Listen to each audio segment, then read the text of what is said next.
Students कैसे हैं आप लोग? खैरियत से हैं? आज हमारा न्यू टॉपिक है स्केलेटन एंड इट्स टाइप्स। तो पहले आपको स्केलेटन बताएंगे। याद रखिएगा, स्केलेटन ऐसे फ्रेमवर्क होता है जो किसी भी लिविंग ऑर्गेनिज्म को सपोर्ट देता है, वो उसका स्केलेटन कहलाता है और उसे मूवमेंट में हेल्प करता है। और इसकी बहुत सारी टाइप्स हैं।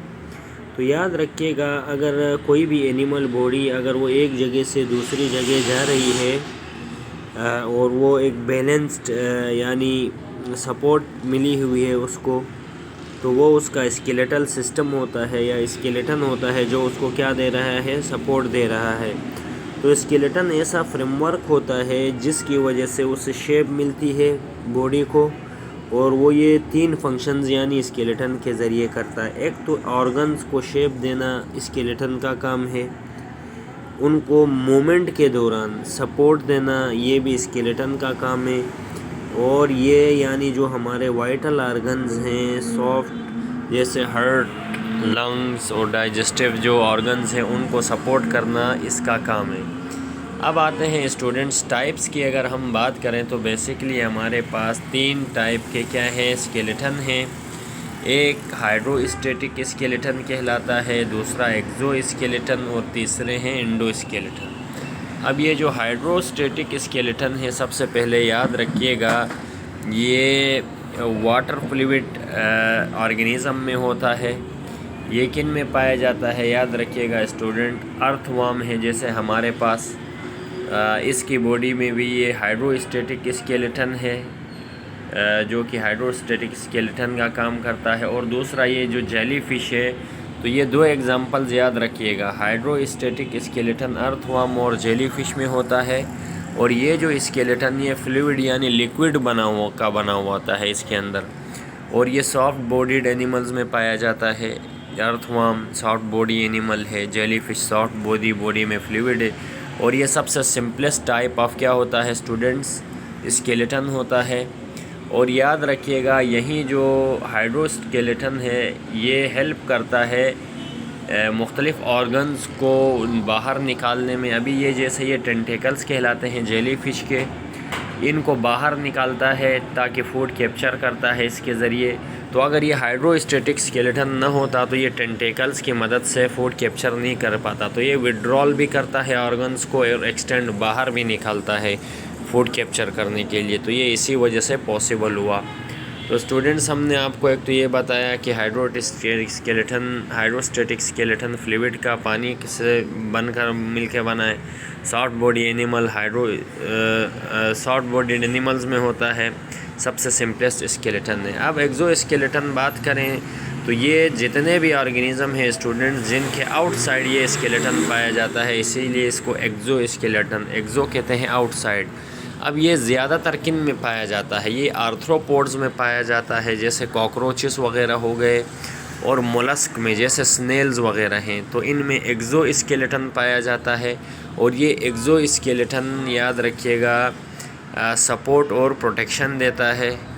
आर्थ्रोपोड्स में कॉकरोच है, मोलस्क में स्नेल है, तो ये इनकी एग्जांपल भी हमने दे दी। और इसमें एक नॉन लिविंग प्रोटीन होता है आर्थ्रोपोड्स में, उनका स्केलेटन इस हार्ड प्रोटीन का बना है जैसे काइटिन कहते हैं। जबकि जो मोलस्क है या स्नेल जिन्हें हमने कहा, ये कैल्शियम कार्बोनेट का इनका स्केलेटन बना हुआ है। और ये देख सकते हैं क्रेब भी हमारे पास एक आर्थ्रोपोड है, और आर्थ्रोपोड की बॉडी भी इसी की बनी हुई होती है। तो अब आते हैं इंडो स्केलेटन। तो इंडो कहते हैं इनसाइड को, स्टूडेंट्स याद रखिएगा। तो जितने भी ऑर्गेनिज़म हैं जिनके अंदर की जो बॉडी जिस स्केलेटन की बनी हुई है वो इंडो स्केलेटन कहलाती है, और ये हायर एनिमल्स में होती है। जैसे स्टूडेंट्स याद रखिएगा ये फॉर एग्ज़ाम्पल एक हॉर्स है, तो इसका जितनी भी बॉडी यानी ये अंदर जो पाई जाती है ये इंडो स्केलेटन की बनी हुई है। ये इंडो स्केलेटन शेप भी देता है इसको, सपोर्ट और प्रोटेक्शन, ये 3 चीज़ें देगा। और ये जो सेल्स का बना हुआ होता है ये ऑर्गेनिज़म्स तो 2 तरह का इंडो स्केलेटन होता है। एक तो कार्टिलेज है, वो जिन सेल्स से बना है उनको कॉन्ड्रोसाइट्स कहते हैं, और दूसरे हमारे पास जो एंडोस्केलेटन के एग्जांपल बोन्स हैं, और ये बोन जिन सेल्स से बने हैं इनको ओशियोसाइट्स। ये फॉर एग्जांपल एक इसमें हायर एनिमल है, हॉर्स है, इसमें बोन भी पाया जाता है, कार्टिलेज भी पाया जाता है, और ये एंडोस्केलेटन की टाइप्स हैं।